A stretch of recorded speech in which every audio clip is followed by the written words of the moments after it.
कॉलेजचे प्राचार्य श्री पाटील सर तसेच सर्व शिक्षकवृंद, या विज्ञान प्रदर्शनांमध्ये सहभागी झालेल्या सर्व शाळांचे शिक्षकवृंद, सर्व विद्यार्थी, मी सर्वप्रथम इथे श्री पाटील सर यांचे अभिनंदन करेल, कारण की त्यांनी खूप अभिनव स्वरूपाचा असा तालुकास्तरीय विज्ञान प्रदर्शनाचा इथे कार्यक्रम आयोजित केलेला आहे.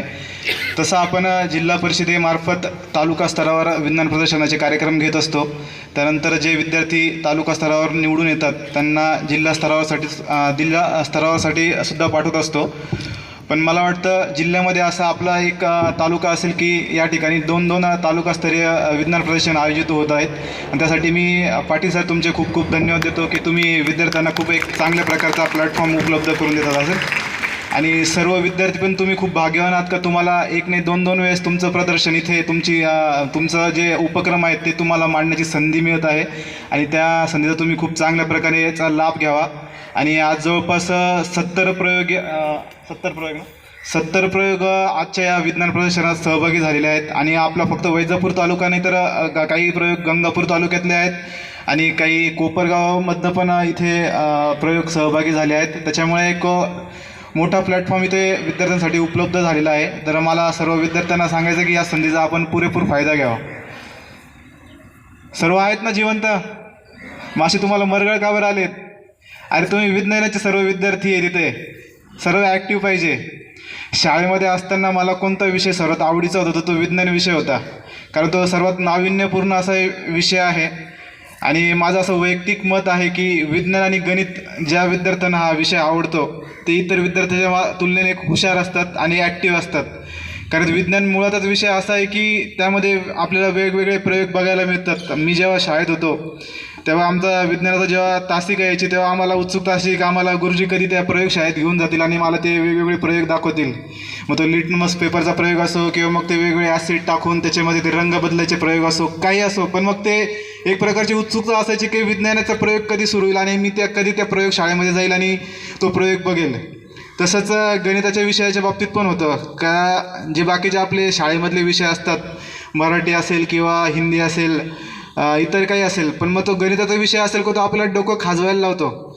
ते आपल्याला एखादं गणित सुटलं नाही किंवा मग पाडे आठवले नाही, अरे 12 पंचे किती होता रे, मग 17 पाचे किती होता रे, हे जर आठवलं तर आपल्याला डोकं खाजवायला लागतं. आणि काही विद्यार्थी मी शाळेत असेही बघितले की ज्यांना पाडे आठवले नाही ते आपल्या मनामध्ये पाडे तयार करतात स्वतःचा. 17चा पाडा 17 एक किती होता, 17 अजून किती होतं, मग त्यांना त्यांची विचार क्षमता वाढते आणि त्यांचा बुद्ध्यांक पण त्या गोष्टीमुळे वाढतो. त्याच्यामुळे तुम्हाला विज्ञान आणि गणित ह्या विषयामध्ये जर रुची असली तर तुम्ही नक्कीच इतर विद्यार्थ्यांच्या बाबतीत तुलनेने वरचढ ठराल असं माझं वैयक्तिक मत आहे.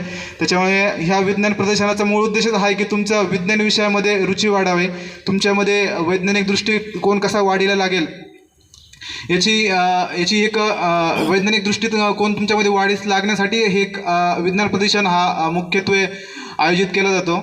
आता विज्ञानामुळे आपण काय काय करू शकतो याचे मी बरेच उदाहरणं देऊ शकतो. आता ते आपण आपल्याला भारताला स्वतंत्र होऊन जवळपास 75 वर्ष पूर्ण झाले.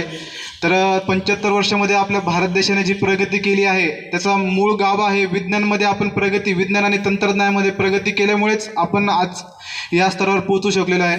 आपल्याबरोबरच त्या काळामध्ये जर आपल्या शेजारचे 2 देश स्वतंत्र झाले होते, एक पाकिस्तान होता आणि एक चायना होता. चायना तर आपल्या स्वातंत्र्य मिळाल्यानंतर 2 वर्षाने 1949मध्ये त्यांना स्वातंत्र्य मिळालं आणि पाकिस्तानला आपल्या अगोदर 1 दिवस स्वातंत्र्य मिळालं. पण आज तुम्ही तिन्ही देशांची परिस्थिती बघा, कुठे तिघं देश पोहोचलेले आहेत. आता पाकिस्तानच घेतला तर पाकिस्तान आता एवढं डबघाईला आलेलं आहे, त्यांची अर्थव्यवस्था इतकी खालावली आहे की त्यांना इतर देशांकडनं कर्ज घ्यावं लागतं आहे की त्यांचा देश चालावा म्हणून. आणि दुसरीकडेच चायना असा देश आहे की तो तंत्रज्ञानाच्या बाबतीत त्यांनी प्रगती केल्यामुळे तो आपल्या देशाशी जर त्यांचं कंपॅरिझन केलं तर ते आपल्यापेक्षा जवळपास 20 ते 30 वर्ष आपल्यापेक्षा आता सध्या पुढे आहेत. आणि आपण पण प्रगती केली आहे, पण आपल्याला पण अजून बराच स्कोप आहे आणि त्याच्यामध्ये बरेच सुधारणा करण्याची गरज आहे. आणि विज्ञानाचा उपयोग कसा चायना देशाने चांगल्या गोष्टीसाठी केला आणि ते आज एक जागतिक आर्थिक महासत्ता म्हणून जगात दुसऱ्या क्रमांकावर आहे. तर तिथेच पाकिस्तानी देशाने विज्ञान या तंत्रज्ञानाचा उपयोग चुकीच्या गोष्टीसाठी केला. त्यांनी दहशतवादी कारवायांसाठी प्रोत्साहन म्हणा किंवा मग इतर देशांना कसं नमवता येईल यासाठी केलं आणि त्यांच्याकडे आज न्यूक्लिअर वेपन जर बघितले तर आपल्यापेक्षाही त्यांच्याकडे जास्त आहेत व त्यांनी त्याचा उपयोग फक्त चुकीच्या दृष्टिकोनातून केला आणि चांगल्या कारणासाठी केला नाही आणि ते आज डबघाईला आली त्यांची अर्थव्यवस्था. त्याच दृष्टीने आपण बघितलं तर या दोन्ही गोष्टींमध्ये आपण समतोल साधला. तंत्रज्ञानाच्या दृष्टीने पण खूप चांगल्या प्रकारे विज्ञानाचा वापर केला आणि आपण एक भविष्यात एक चांगली आर्थिक महासत्ता होण्याच्या दृष्टीने वाटचाल करत आहोत आणि यामध्ये तुम्हाला सर्वांना एक चांगल्या प्रकारे योगदान द्यायचं आहे आणि उद्याचं सगळं भविष्य तुमच्या मुलांच्या हातात आहे आणि तुम्ही जास्तीत जास्त याचा कसा फायदा करून घेता येईल विज्ञानाचा तंत्रज्ञानाचा याच्यासाठी प्रयत्न करावेत.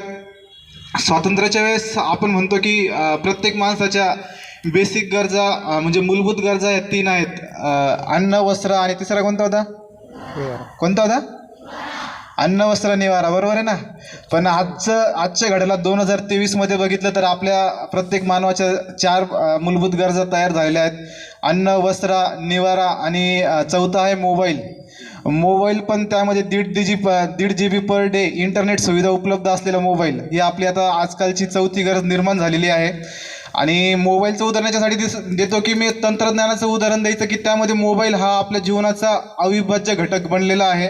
मोबाईलशिवाय आपल्याला झोप पण लागत नाही आणि दिवस जर उजाडला तर मोबाईलशिवाय आपला दिवस पण उजाडत नाही, असा एक तो घटक आपल्या अविभाज्य जीवनाचा बनलेला आहे. तर असं एक तंत्रज्ञान आपल्या जीवनाचा अविभाज्य घटक बनलेला आहे. त्याचा वापर आपण चांगल्या गोष्टीसाठी करावा. आता मोबाईलचा वापर जर म्हटला तर त्या मोबाईलद्वारे आपण एक जे आपली इस्रो संस्था आहे किंवा मग जागतिक स्तरावर नासा ही संस्था आहे त्या मोबाईलचा यूज करून आपण ते एक सॅटेलाईट असतं ते सॅटेलाईट पण लॉन्च करता येतं आणि त्याच मोबाईलचा वापर करून एक अणुबॉम्बसुद्धा आपण एका दुसऱ्या देशावर डागू शकतो. म्हणजे असे विरुद्ध टोकाचे फायदे आणि तोटे विज्ञानाचे आहेत. आपल्याला घ्यायचं आहे की त्यातनं आपल्याला चांगलं काय घ्यायचं आणि वाईट काय घ्यायचं. मग तुम्ही मला असं म्हणणं आहे की तुम्ही जास्तीत जास्त चांगल्या गोष्टीचा चांगल्या कारणासाठी समाजाच्या चांगल्या भल्यासाठी आपण विज्ञानाचा वापर करावा. एक एलॉन मस्क म्हणून व्यक्ती आहे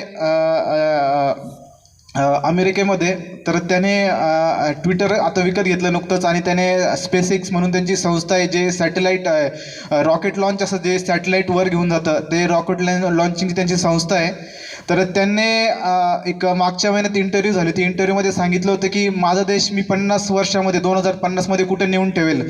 तर त्याने सांगताना सांगितलं होतं की मी 50 वर्षामध्ये अमेरिकेमध्ये ज्या गाड्या इलेक्ट्रिकच्या गाड्या असतील त्या रस्त्यावर जेव्हा धावतील ते रस्त्यामध्येच ते असं सॉकेट टाकतील का मॅग्नेटिक टाकतील की रस्त्यावरनं जेव्हा गाडी चालते ते ऑटोमॅटिक चार्ज होतील त्यांच्या बॅटरी, त्यांना वेगळी इलेक्ट्रिक चार्जिंग करायची गरज पडणार नाही. म्हणजे रस्त्यावर चालताच ते गाडी ऑटोमॅटिक चार्ज होतील. तसंच त्याने सांगितलं होतं की मी प्रत्येक घरावर सोलार किट भिंतीवर प्रत्येक घरांच्या भिंतीवर सोलार किट आणि बसवेल जेणेकरून इलेक्ट्रिसिटीची वेगळी काही गरज पडणार नाही. सूर्यकिरणं येतील त्यानेच इलेक्ट्रिसिटी तयार होईल आणि प्रत्येक घराची गरज भागवली जाईल. हे त्याने आत्ता सांगितलं. मी 2050मध्ये माझा देश कुठं बघतोय.